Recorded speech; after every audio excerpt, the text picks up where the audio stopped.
ओम शांति। 15 अगस्त के शुभ अवसर पर सभी आत्माओं को सच्ची स्वतंत्रता दिवस की दिल की बधाई। आज बाबा की 15 अगस्त 2020 की मीठी मुरली मंथन है और आज 15 अगस्त है। तो आज़ादी के कितने साल हो गए, कितना कुछ बदला, मगर एक दो का सहयोग करना, बदले की भावना, मन मुटाव, ईर्ष्या द्वेष की आज़ादी से हम आज भी आज़ाद नहीं हुए। सच बात है ना। कितने साल हो गए मैं आज़ाद हुए, लेकिन क्या हम विकारों से आज़ाद हुए हैं? अपने मन के गुलामी से छूटे हैं? तो आइए इस स्वतंत्रता दिवस पर हम संकल्प लें कि भगवान ने जो हमें इन विकारों से आज़ादी के लिए यह मुरली सुना रहे हैं, उस पर अच्छी रीति चलेंगे और धारण करेंगे। क्योंकि कहते हैं ना, देशभक्ति की मिसाल है कि सुभाष चंद्र बोस जी ने भी कहा था कि तुम मुझे खून दो, मैं तुम्हें आज़ादी दूंगा। लेकिन क्या हम अपने बच्चों को भी समय दे पाए? अपने आप को व्यर्थ की बातों से आज़ाद किए? चंद्रशेखर आज़ाद ने भी कहा था कि अब भी जिसका खून नहीं खौला, खून नहीं वो पानी है, जो देश के काम न आए वो बर्बाद जवानी है। तो ये तो लौकिक दुनिया की बात होगी, पर यहाँ भगवान ने जो हम बच्चों को चुना है, हम भी भगवान के काम न आए तो क्या रखा है इस ज्ञान की कहानी में? तो आइए हम सभी इस सच्चे स्वतंत्रता दिवस में अपने विकारों से आज़ादी मनाकर पूरी दुनिया को इस कलयुगी नरक से, इस दुख धाम से छुड़ाएं। है ना। आज बाबा ने बोला, मीठे बच्चे, कदम कदम पर जो होता है वह कल्याणकारी है। इस ड्रामा में सबसे अधिक कल्याण उनका होता है जो पिता की याद में रहते हैं। इस ड्रामा में जो भी सीन हो रहा है वह कल्याणकारी है। सब चीज़ में कल्याण है और कल्याण अधिक उन्हीं का होता है जो भगवान की याद में रहते हैं, मतलब श्रीमत पे जो चलते हैं उन्हें हर कदम में कल्याण दिखता है। प्रश्न है, ड्रामा की किस नूंद को जानने वाले बच्चे अपार खुशी में रह सकते हैं? उत्तर, जो जानते हैं कि ड्रामा अनुसार अब इस पुरानी दुनिया का विनाश होना है। नेचुरल कैलेमिटीज़ भी होगी, लेकिन हमारी राजधानी तो स्थापन होनी ही है। इसमें कोई कुछ नहीं कर सकता। भर अवस्थाएं नीचे ऊपर होती रहेगी, कभी बहुत उमंग, कभी ठंडे ठार हो जाएंगे, इसमें मूंझना नहीं है। बाबा बार बार कहते कि अवस्थाएं तो नीचे ऊपर होंगी। अब जैसे गर्मी सर्दी, हाँ, हवा पानी होते रहता है ना, बरसात, तो इसी तरह से परिस्थिति आएंगी तो अवस्थाएं नीचे ऊपर होंगी, कभी बहुत उमंग में, कभी एकदम ठंडे हो जाएंगे, तो इसमें मूंझना नहीं है। सभी आत्माओं का पिता भगवान हमको पढ़ा रहे हैं इस खुशी में रहना है। क्या ये खुशी कम है कि हमें स्वयं भगवान बैठ पढ़ा रहे हैं? गीत है आज का, महफिल में जल उठी क्षमा तो परवाने आ गए। अच्छा, ये कौन सी महफिल है? तो ये सृष्टि की महफिल में क्षमा जल उठी, अर्थात वो भगवान आ गए, वो ज्योतिर्बिंदु परमात्मा शिव आ गए। तो बच्चे रूपी परवाने तो आएंगे ही आएंगे, क्योंकि भगवान उन्हों के लिए तो आए हैं ना। ओम शांति। मीठे मीठे नंबरवार पुरुषार्थ अनुसार चैतन्य परवानों को बाबा याद प्यार दे रहे हैं। तुम सब हो चैतन्य परवाने। पिता को क्षमा भी कहते हैं, परंतु उनको जानते कोई नहीं। क्षमा कोई बड़ी नहीं, एक बिंदी है। किसकी बुद्धि में नहीं होगा कि परमात्मा बिंदी है। बहुत सुंदर बात है। बाबा कहते मैं तो बिंदी हूँ, कि किसी की बुद्धि में नहीं होगा। भक्ति में भी बड़ा बड़ा शिव का लिंग बना दिया है, हाँ, और उनकी पूजा करते, क्योंकि भक्ति में चढ़ावा चढ़ाने की आदत है ना, तो लिंग बिंदी की पूजा कैसे करेंगे? इसलिए बाबा कहते हैं ना कि मेरी बड़े बड़े शिवलिंग बनाते हैं, परमात्मा का प्रतीक चिन्ह है। यह भी बच्चे जानते हैं कि विनाश भी आने का है, ज़रूर तैयारियां हो रही है। नेचुरल कैलेमिटीज़ की भी ड्रामा में नूंद है। सब कुछ ये साइंस के जो उपकरण बन रहे हैं विनाशकारी, ये किस लिए बन रहे हैं? हाँ, परिवर्तन के लिए। बाबा कहते हैं कि तुम्हारे लिए नई दुनिया की तैयारी के लिए ये सब चीज़ें हैं। पुरानी दुनिया का खात्मा इन्हीं से तो होगा। फिर आगे बाबा बोल रहे हैं, तुम यहाँ चैतन्य में बैठे हो, भारत को स्वर्ग बना रहे हो। स्वर्ग तो यहाँ ही होगा। मूल वतन सूक्ष्म वतन कहाँ है, तुम बच्चों को सब मालूम है। सारे ड्रामा को तुम जानते हो, जो पास्ट हो गया सो फिर फ्यूचर होगा, फिर पास्ट होगा। तुमको कौन पढ़ाते हैं यह समझना है। बाबा बार बार कहते हैं कि तुम्हें बस एक ही चीज़ याद रखनी कि हमें कौन पढ़ाता है। यह बातें और कोई पूरी रीति नहीं समझते। गोप गोपियाँ तो तुम हो, सत्युग में थोड़ी ही होंगे।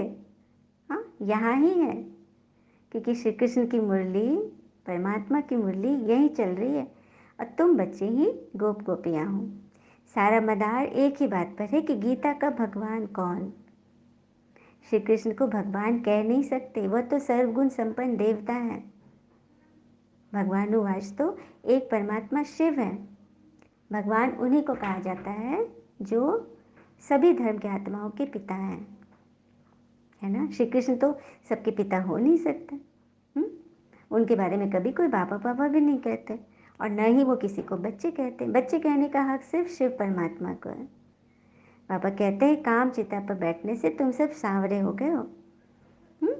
नाम करके एक का लिया जाता है। तुम सब ब्राह्मण हो, अभी तुम ज्ञान चिता पर बैठे हो। हाँ, शूद्र काम चिता पर बैठते हैं और ब्राह्मण ज्ञान चिता पर। तो विचार सागर मंथन कर युक्तियाँ निकालो कि कैसे जगे और जगाए। मतलब खुद भी जगना है, औरों को भी जगाना। यदि कोई आत्मा किसी एक बात में एकदम मूंझ रही है, फंस रही है, तो उसे बाहर निकालने कौन आएगा। भगवान किसी को निमित्त तो करेंगे। तो ये निमित्त है, ईश्वर का काम है कि आपको उस खाई से निकाल रहे हैं। तो जगना और जगाना है और अहंकार तो बिल्कुल नहीं करना है। आज जो हम मतलब जो शुरू में बोला गया कि हम आज़ाद नहीं हुए, अपनी दे अभिमान से आज़ाद नहीं हुए हैं, अभी भी हम बॉडी कंसिस्टेंस में हैं। जैसे कि एक बार का महाभारत का दृष्टांत है।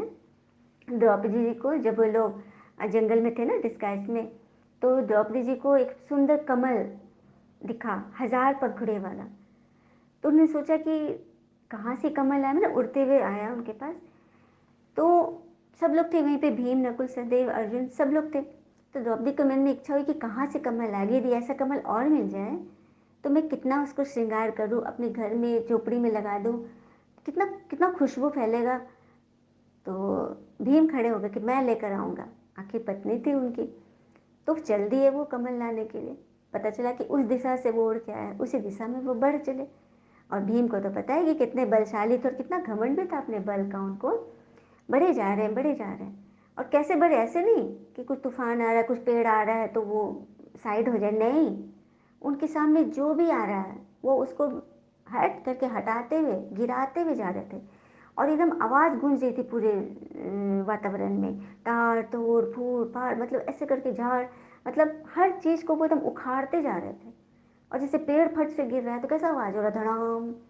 तो इस तरह से आवाज़ें हो रही थी। अचानक हनुमान जी हनुमान जी को लगा कि इस तरह से पूरे तहस नहस कर देंगे पूरी सृष्टि को भीम। तो वो क्या किए, वो बीच रास्ते पर बैठ गए थे। और मतलब ये भी तोड़ना था ना कि इनका घमंड कितना हो गया कि हर चीज़ को मतलब हट नहीं रहे, साइड नहीं ले रहे, उखाड़ते जा रहे अपने मार्ग में आते हुए कुछ भी चीज़ों को। तो हनुमान जी आगे रास्ते में बैठ गए और अपनी पूंछ को रोड पे ऐसे बिछा दिया, बड़ा सा पूंछ को। भीम उधर आए चलते चलते और देखे कि ये बैठा है कोई। तो भीम तो गुस्सा में बोले कि हटो, कौन है।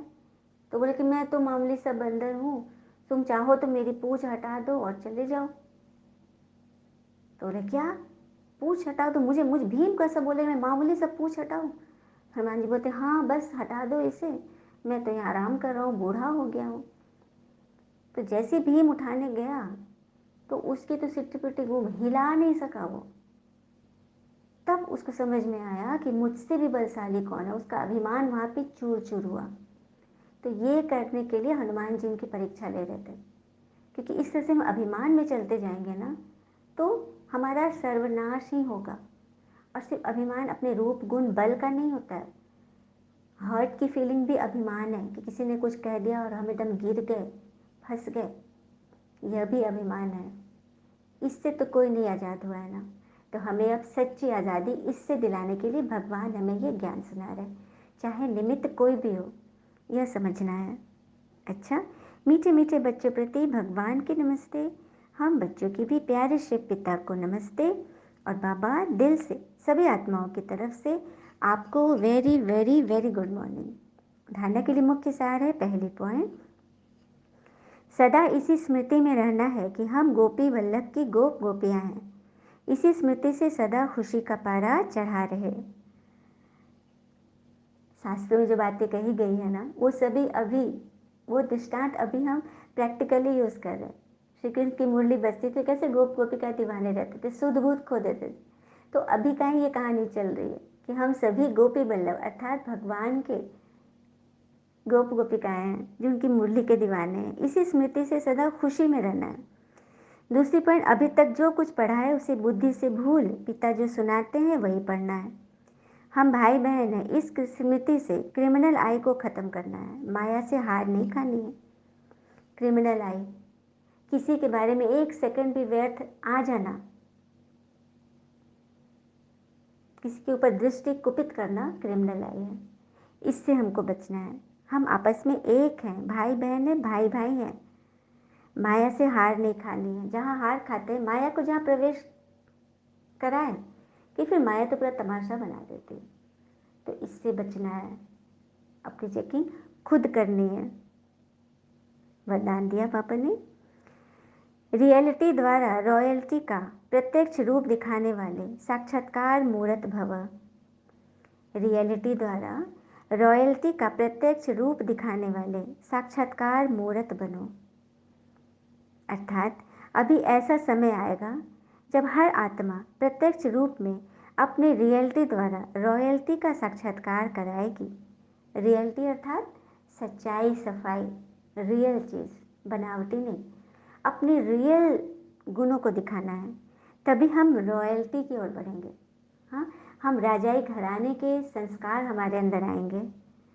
प्रत्यक्षता के समय माला के मणके का नंबर और भविष्य राज्य का स्वरूप दोनों ही प्रत्यक्ष होंगे, क्योंकि माला के मणके हैं हम, विजय माला के मणके, सत्युगी कुल के हम आत्माएं हैं। हमारी प्रत्यक्षता तभी होगी जब हम नंबर और भविष्य राज्य दोनों का स्वरूप बने। मतलब भविष्य में जो हम राज पाने वाले हैं वो अभी से दिखाई देनी शुरू हो, क्योंकि नींव यही संगम पे पड़ रही है। हाँ, अभी से ही वो हमारे अंदर वो लक्षण आ जाए। अभी जो रेस करते करते थोड़ा सा रीस की धूल का पर्दा चमकते हुए हीरो को छिपा देता है। बिल्कुल सही बात है। आत्माएं एक दो को चला रही हैं, बढ़ा रही हैं, लेकिन आपस में जो रीस हो जाती है, कोई व्यर्थ आ जाता है, कोई संकल्प आ जाता है व्यर्थ, तो चमकते हुए धूल, मतलब हीरो पर वो धूल का पर्दा परत पड़ जाता है और हीरे की चमक ढक जाती है। जैसे सूरज कभी कभी बादलों में छिप जाता है ना, लेकिन उससे सूरज को कोई फर्क नहीं पड़ता। बादल अपने आप छटते हैं और सूरज की रोशनी फिर वापस आ जाती है। उसी तरह से आप हीरो के अंदर विकारों की धूल, क्वेश्चंस की धूल जब जम जाती है, पड़ जाती है, तो बस उसे ज्ञान श्रीमत से हटा देना है। अंत में यह पर्दा हट जाएगा, फिर छिपे हुए हीरे अपने प्रत्यक्ष स्वरूप में आएंगे। रॉयल फैमिली अभी से अपनी रॉयल्टी दिखाएगी, अर्थात अपने भविष्य पद को स्पष्ट करेगी। इसीलिए रियलिटी द्वारा रॉयल्टी का साक्षात्कार कराओ। मतलब पर्दा जब भी पड़ा हुआ है वो हटेगा, लेकिन आपके पुरुषार्थ से, आपकी समझ से। सब कुछ आत्माएं समझ रही है, लेकिन फिर भी नहीं हो रहा है, कारण कि वो धूल पड़ी हुई है मन पर अभी भी। उसे हटाना है, तभी छिपे हुए हीरे प्रत्यक्ष होंगे और उसके बाद ही भगवान प्रत्यक्ष होंगे। जब बच्चे प्रत्यक्ष होंगे ना, तभी भगवान प्रत्यक्ष होंगे। मतलब हम प्रत्यक्ष नहीं हो रहे तो हम भगवान को वैसे ही पीछे कर रहे हैं, आने ही नहीं दे रहे उनको सामने। तो कमी हमारे अंदर है, उनके अंदर नहीं। उन्हें तो सारा रास्ता बता दिया कि मैं कैसे प्रत्यक्ष होऊंगा, कैसे दुनिया बदलेगा। बच्चे तैयारी ही ना करें तो फिर बाबा क्या करें। स्लोगन, किसी भी विधि से व्यर्थ को समाप्त कर समर्थ को इमर्ज करो। किसी भी विधि से, चाहे जो भी करो, कहते हैं ना बाय हुक और बाय क्रुक, किसी भी विधि से अपने व्यर्थ को समर्थ में बदलो, नेगेटिव को पॉजिटिव में बदलो। यही पुरुषार्थ है। अच्छा, ओम शांति। शुक्रिया मीठे बाबा, वो बाबा के प्यारे प्यारे बच्चे। थैंक यू बाबा। All is well always. Om Shanti.